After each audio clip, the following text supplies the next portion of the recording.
Chers amis de la presse, mesdames et messieurs, nous sommes aujourd'hui à notre 4e numéro de notre conférence mensuelle dénommée « Regard sur l'actualité ». Nous nous excusons auprès de ceux qui nous suivent parce que les préparatifs du lancement de notre programme inclusif pour la réconciliation nous a empêchés de tenir notre conférence au mois d'octobre. Aujourd'hui, nous allons aborder la situation des droits de l'homme, la cherté de la vie, quelques problèmes d'actualité et les préparatifs du lancement de notre programme inclusif pour la réconciliation nationale. La situation des droits de l'homme. La situation des droits de l'homme n'a pas connu d'évolution depuis notre dernière conférence du mois de septembre. En effet, les détentions prolongées et arbitraires sont toujours d'actualité. Autant de nouveaux faits relatifs aux droits de l'homme. Au plan politique, nous dénonçons les détentions prolongées et arbitraires suivantes. Nous comptons aujourd'hui des prisonniers politiques, militaires et civils issus de la crise post-électorale de 2010 et de la crise électorale de 2020. Les prisonniers du non au 3e mandat et ceux de la désobéissance civile, arrêtés pendant la crise électorale de 2020, sont victimes de la pratique du 2 poids, 2 mesures par la justice ivoirienne. En effet, tandis que les leaders qui ont lancé les mots d'ordre sont en liberté, une partie de ceux qui ont obéi sont encore en détention préventive depuis plus d'1 an. Pour ce qui est des membres de la société civile, précisément de la COCSU, ils sont au nombre de 9. Et ce sont Dogo Nyato Ange, Sea Kei Nyonse, Luku Kwame Charles, Toa Maxime, Ba Monseo Julien, Trabi Serge, Zia Mahan Julien, Kessé Jérôme et Pé Toussaint. Par ailleurs, le cas des 9 prisonniers de la même crise électorale de 2020 qui ont été jugés, condamnés et qui ont bénéficié le 6 août 2021 d'un décret du chef de l'État ordonnant leur libération est toujours d'actualité. 3 d'entre eux ont été effectivement libérés le 19 août 2021 en raison d'être arrivés à la fin de leur peine. Mais les 6 autres sont encore en détention et on ne comprend pas pourquoi l'émission de leur billet de sortie traîne.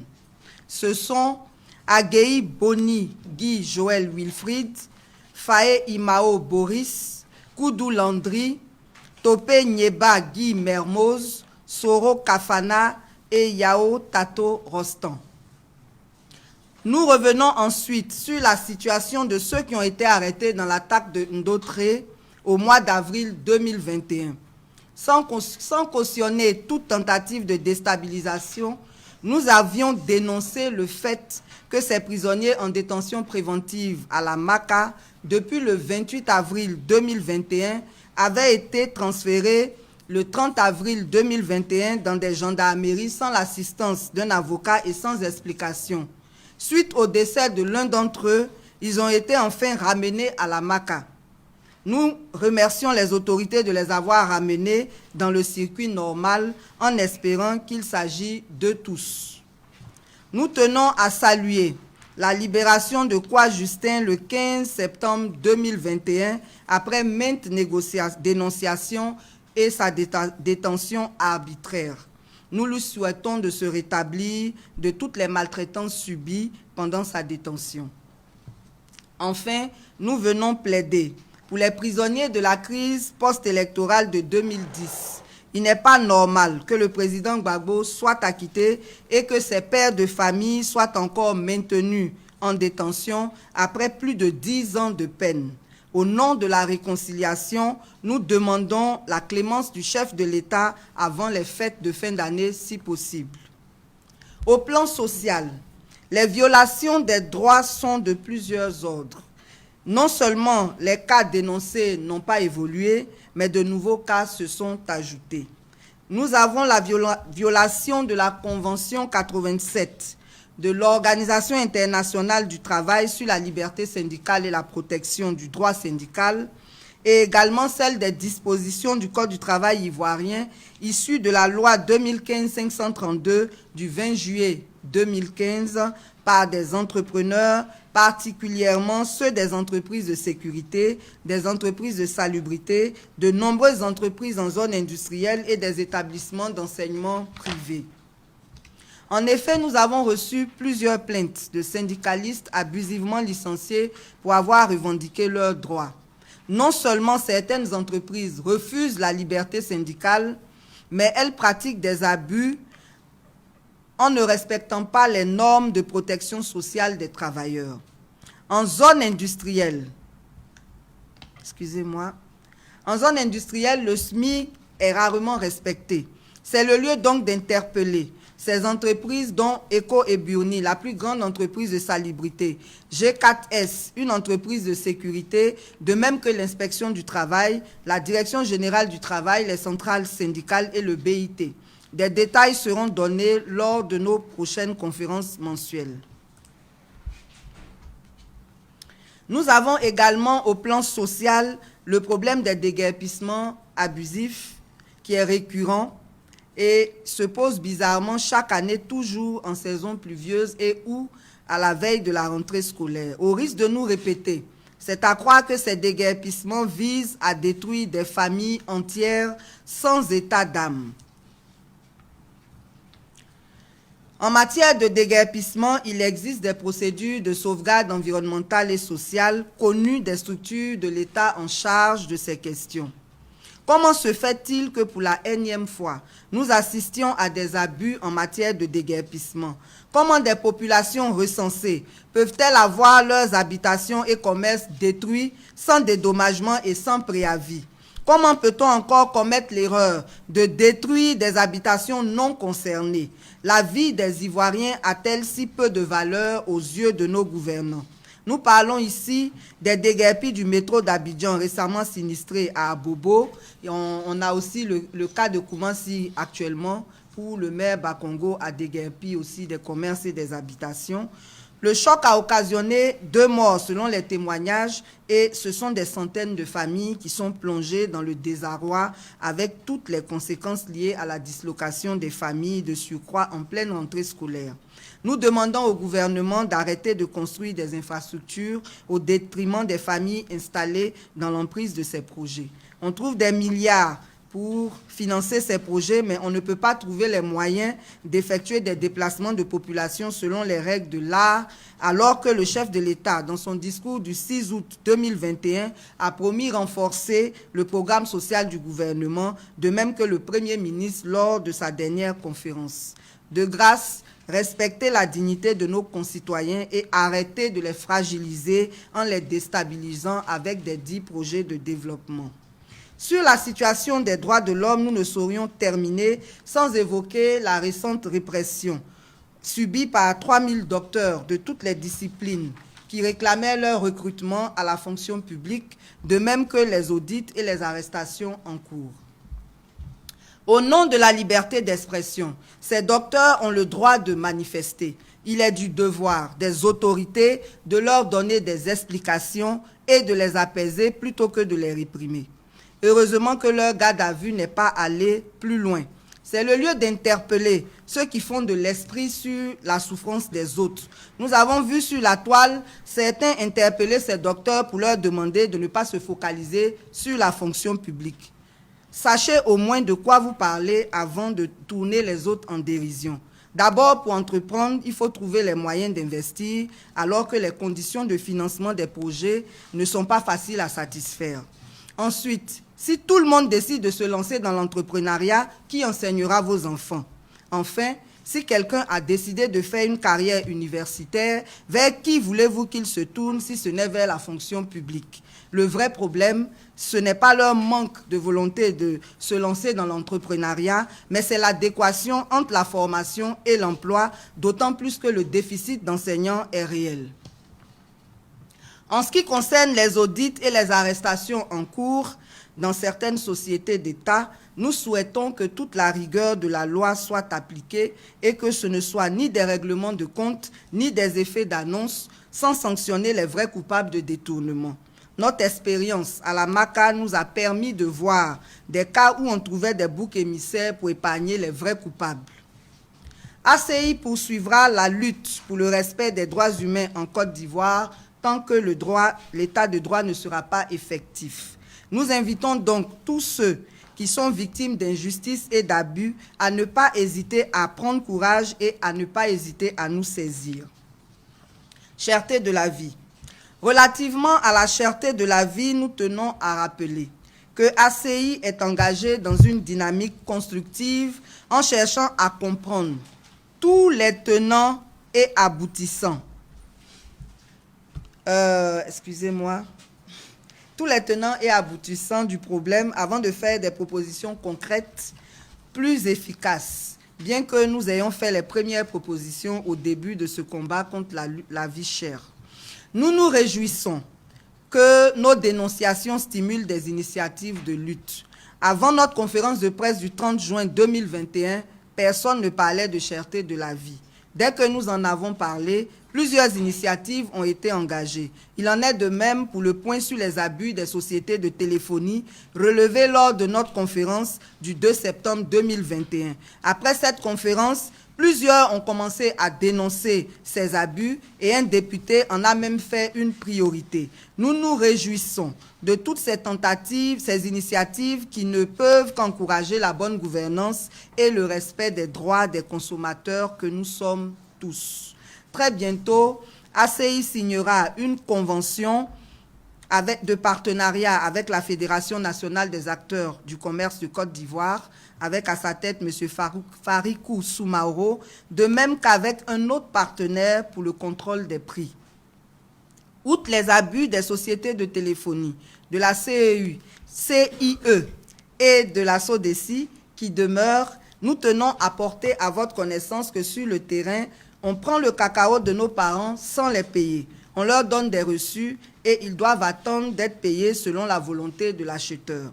Enfin, les transporteurs continuent de faire subir le calvaire aux usagers du transport en commun en changeant les coûts du transport de façon anarchique. Nous l'avions relevé lors de notre dernière conférence, cela a un impact sur le coût des marchandises. Quelques problèmes d'actualité. Les problèmes de l'école étant nombreux, nous organiserons une conférence spéciale sur le sujet de l'école et nous donnerons les propositions de ACI. En attendant, nous tenons à relever le fait que sur le terrain, on continue de faire payer les frais annexes en plus des frais d'inscription. Des cas nous ont été signalés dans plusieurs localités, dont Sassandra, Gueyo, Issia et Sakassou. Relativement à la conférence du Premier ministre de la semaine dernière, il a baigné dans l'autosatisfaction et a égrené un chapelet de promesses. Nous demandons au gouvernement de Côte d'Ivoire de ne pas vendre du rêve aux Ivoiriens. Nos concitoyens ont suffisamment de problèmes pour se contenter de promesses. Les millions d'emplois promis doivent être une réalité pour mettre fin aux migrations et à l'insécurité.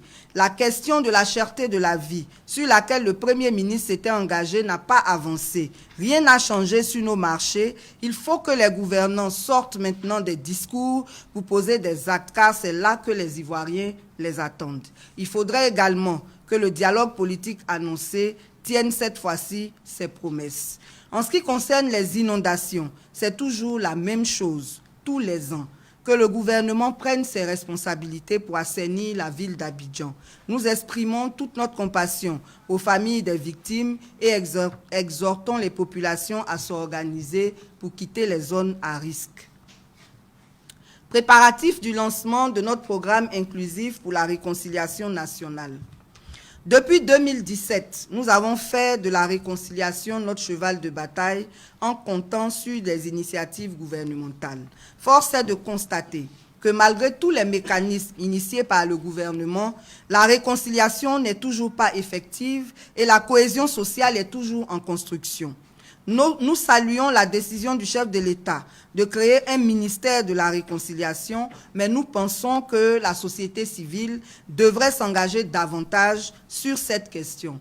Nous saluons toutes les initiatives passées et en cours en faveur de la réconciliation.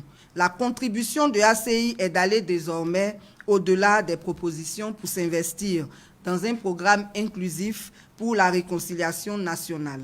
Dans la mouvance de la 25e journée nationale de la paix, nous organisons le lancement du programme le jeudi 18 novembre prochain au Radisson Blu. Ce programme comporte 10 projets qui seront présentés lors du lancement. Nous remercions les personnalités qui ont accepté de parrainer cette activité, notamment l'ambassadeur de la paix, Ambroise Kessié, et le président de la Fédération des acteurs du commerce de Côte d'Ivoire, M.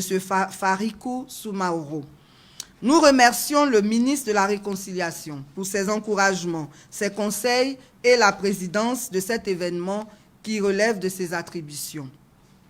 Nous remercions les organisations de la société civile qui soutiennent ACI, telles que Amnesty et la CSI, et celles qui ont accepté d'être des partenaires de ce programme, telles que Aube Nouvelle et l'OIDH. Nous remercions enfin tous ceux qui ont décidé d'honorer notre invitation par leur présence effective ou en se faisant représenter.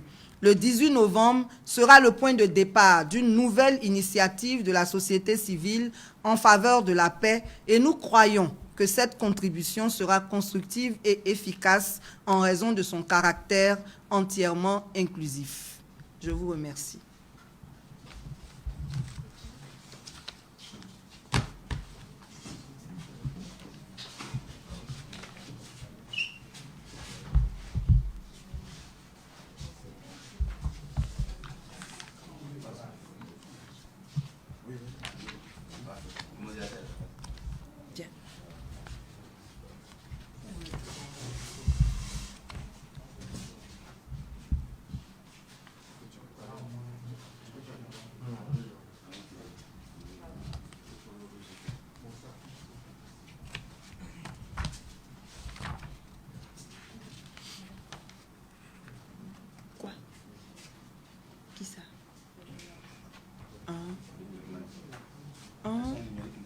Non, je dois corriger, il y a des coquilles dedans.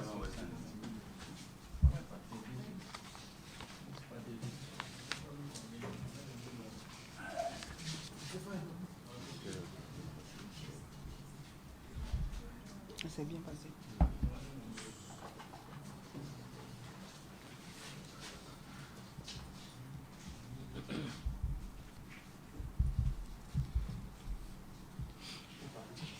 J'ai vu.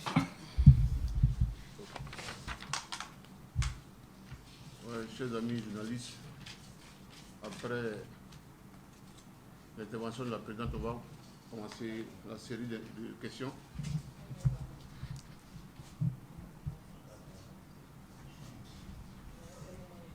Ok. Première question.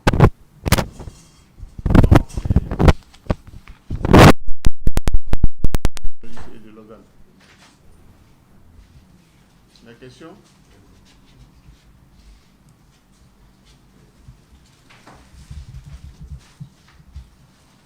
Tout va bien, il n'y a pas de questions? Ah, ça arrive, hein.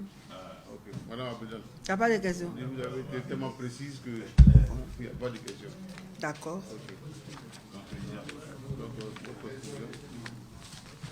Là, vous êtes grave. Non. C'était sur le lancement des...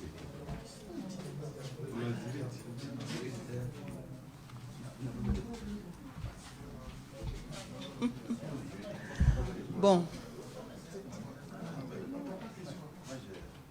Non, mais moi, j'ai pensé que au moins, vous allez demander sur les canaux politiques pourquoi j'ai dit ça. Je peux pas exagérer. Bon. D'accord. Comme il n'y a pas de questions, moi-même, je vais éclaircir certains points toute seule. En ce qui...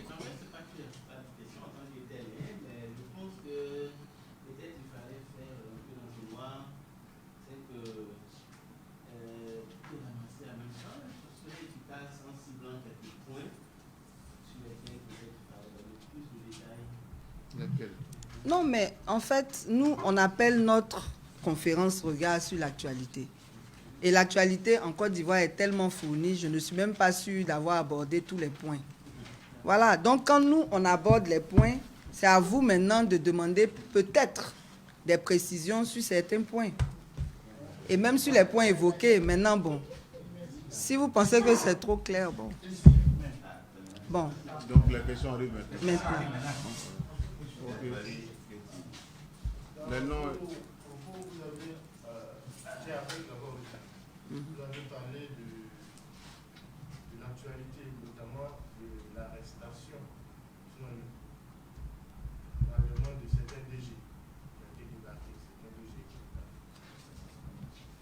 Vous avez souhaité que la procédure aille jusqu'à son terme. Qu'est-ce que vous attendez aille jusqu'à son terme? ok, deuxième question.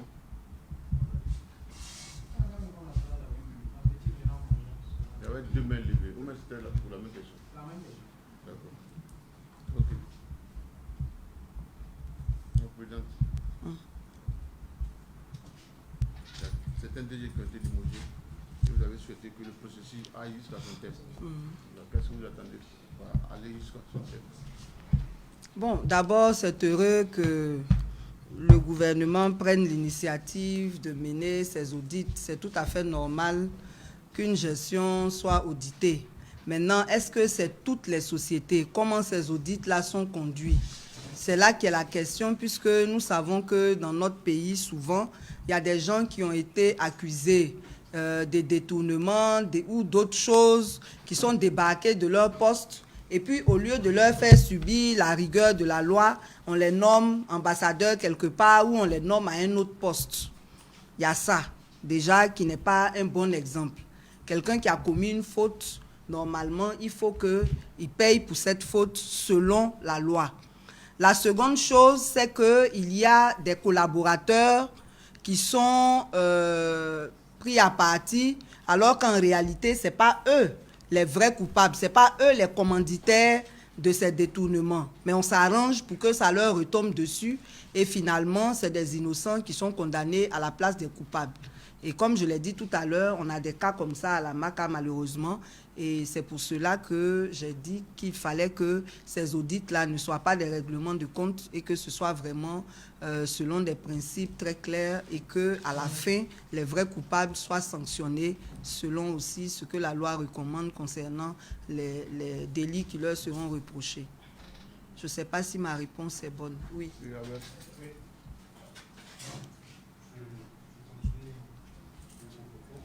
Vous avez parlé également du paix. Oui. À l'état actuel, avec tous ces problèmes que vous avez eu, est-ce que vous pensez que la Côte d'Ivoire est en paix? C'est parce que la Côte d'Ivoire n'est pas en paix qu'on parle de réconciliation. Comme on dit souvent, l'absence de guerre, ce n'est pas ça la paix. Hein?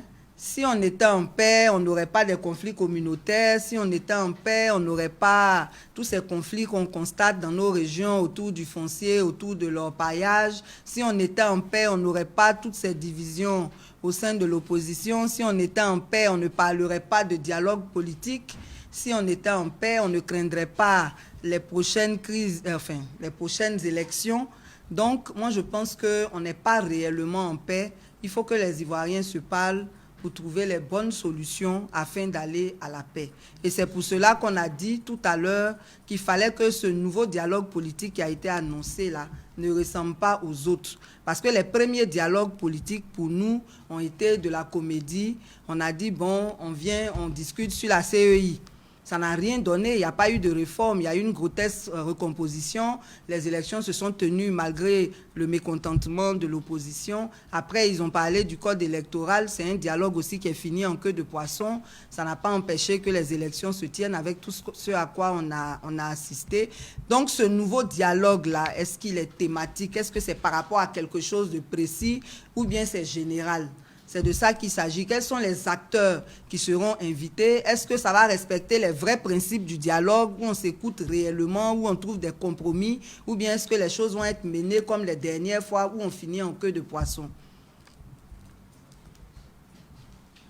Pour vous, qui sont les acteurs qui doivent être à cette table? C'est tout ce...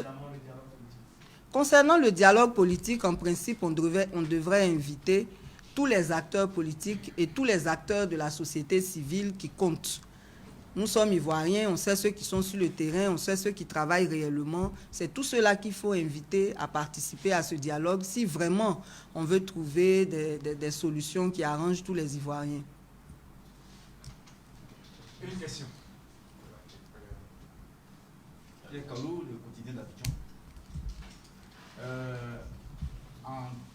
L'année dernière, c'est-à-dire en 2020, lors des élections présidentielles, vous avez lancé un appel à la résistance pour que le troisième mandat ne tienne pas. Vous avez, à cet effet, été en prison. Aujourd'hui, vous êtes sorti de prison et vous prenez une belle initiative avec le rendez-vous du 18 novembre à l'hôtel Radisson Blu. En faveur de la paix. Oui. Est-ce que ce n'est pas une façon de faire amende honorable de la part de quelqu'un qui a été la tête de gondole lors des manifestations contre le troisième mandat? Ok. C'est tout. D'accord. En fait, si vous nous suiviez, vous sauriez que la réconciliation n'est pas un combat nouveau pour nous. Comme je le disais tout à l'heure, c'est depuis 2017 que nous avons commencé à parler de réconciliation. Et quand on a lancé notre mot d'ordre en 2020, ce n'était pas contre un régime, c'était contre le non-respect de la loi. C'était pour défendre un principe constitutionnel. Donc, ce n'était pas dirigé vers quelqu'un particulièrement, quel que soit le parti qui était au pouvoir. S'il violait la Constitution, c'est la même réaction qu'on aurait eue. Et si ça se répète, on aura la même réaction. Seulement, nous sommes dans un contexte où les tensions sont tellement grandes qu'il est important de trouver des solutions pour apaiser la situation avant l'élection de 2025. Parce que malheureusement, c'est à l'approche des élections que souvent les gens ouvrent le dialogue politique. Et comme déjà les tensions électorales sont là, ça ne se passe pas dans le calme. Chacun tire la couverture sur lui et finalement, on met la Côte d'Ivoire de côté et ça donne des crises. Aujourd'hui, il s'agit pour nous d'anticiper. À travers ce programme inclusif pour la réconciliation, il s'agit d'anticiper sur les prochaines crises électorales, de faire en sorte que les acteurs qui ne se parlent pas puissent se parler pour qu'ensemble, on puisse trouver des solutions qui nous emmènent à la paix. Cette paix qui est une condition pour nous tous, pour que nos organisations fonctionnent, pour que le développement se fasse, pour que la Côte d'Ivoire retrouve sa stabilité. Donc, nous ne le faisons pas pour faire plaisir à qui que ce soit. Nous le faisons pour la Côte d'Ivoire, nous travaillons pour la Côte d'Ivoire. C'est d'ailleurs pour cela que nous sommes société civile et que nous ne sommes pas dans un parti quelconque.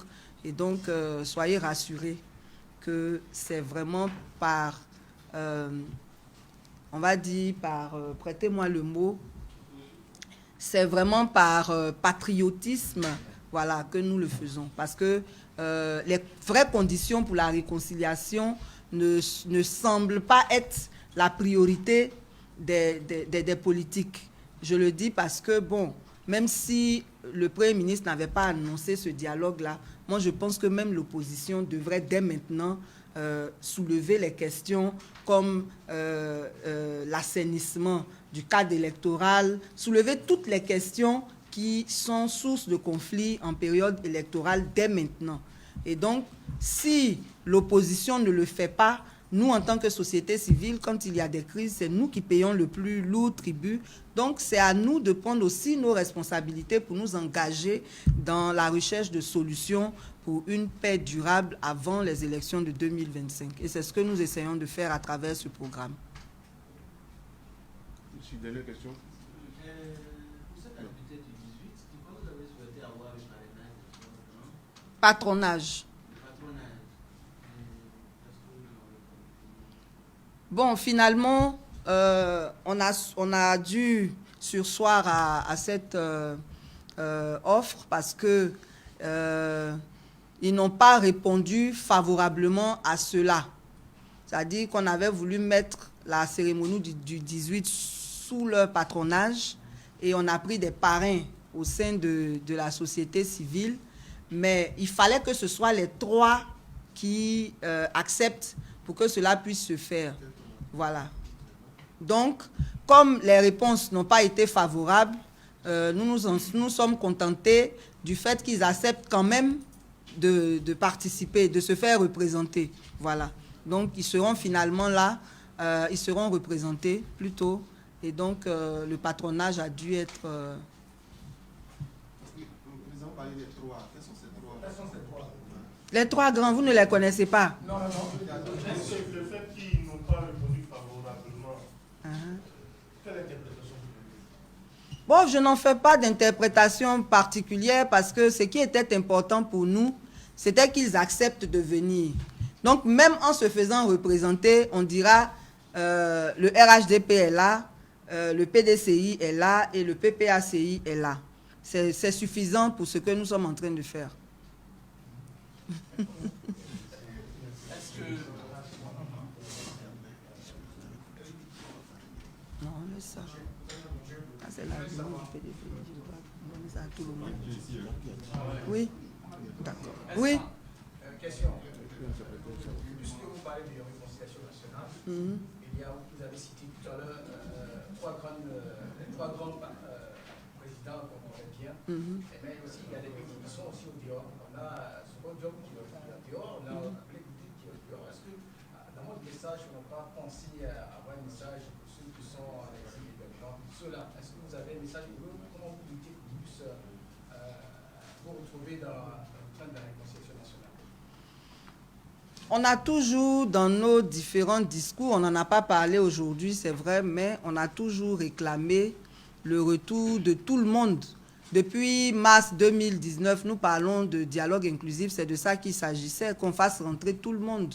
Donc si aujourd'hui le président Gbagbo est rentré, on ne pourra pas faire la réconciliation sans la présence de Blé Goudé, sans la présence de Soro Guillaume, sans la présence de tous ceux qui comptent pour que le dialogue soit inclusif. Donc, on n'en a pas parlé, mais ce sont des partis qui ont été invités également à participer à notre programme inclusif. Tous les partis, ce qu'il faut retenir, c'est que tous les partis ont donné leur accord pour participer à ce programme et vous le constaterez vous-même le 18, ils seront tous représentés dans la salle, soit par leur premier responsable, soit par des proches collaborateurs. Est-ce qu'en 2025, on va assister à une désobéissance civile acte 2 si le chef de l'État actuel est candidat? Dans la mesure où vous avez jugé illégale sa candidature en 2020. En 2020, de façon logique, on s'est dit que vous jugez son mandat illégal. Donc, est-ce que si en 2025 il est candidat, on va assister à une désobéissance civile version 2? Vous savez, quand on est de la société civile, on fonctionne avec la légalité. En 2020, il avait violé la Constitution. Nous nous sommes plaints. Mais c'est l'opposition elle-même qui est allée valider cette forfaiture en participant aux législatives, en l'accompagnant. Donc, on accepte. Maintenant, là, il est le président de tout le monde. Hein? Voilà, donc il est le président. Maintenant, en 2025, selon ce qui va se passer, on va aviser. Mais ce qui est important, qui est le plus important, c'est de garantir que le peuple choisisse dans la transparence ses dirigeants. Donc, ce qui est important, c'est de travailler à l'assainissement du cadre électoral. Quels que soient les candidats, si le peuple peut choisir, moi je pense qu'il n'y aura pas de problème. Parce que tout ce que le peuple ne veut pas vont s'éliminer d'eux-mêmes. Mais quand le cadre électoral est biaisé et que le peuple ne peut pas s'exprimer, là il y a un problème. C'est bon. Ok, donc je voudrais vraiment vous remercier d'avoir répondu à notre invitation. On veut insister vraiment sur le lancement de notre programme qui aura lieu après-demain au Radisson Blu avec la participation de vraiment toutes les composantes de la société ivoirienne et même des chancelleries, des autres organisations de la société civile. Donc vraiment, merci beaucoup. On voudrait exhorter les Ivoiriens à vraiment s'approprier ce concept de réconciliation, parce que jusqu'à présent, autant certains Ivoiriens veulent de la réconciliation et comprennent que c'est par la réconciliation qu'on peut régler tous les problèmes, autant certains ne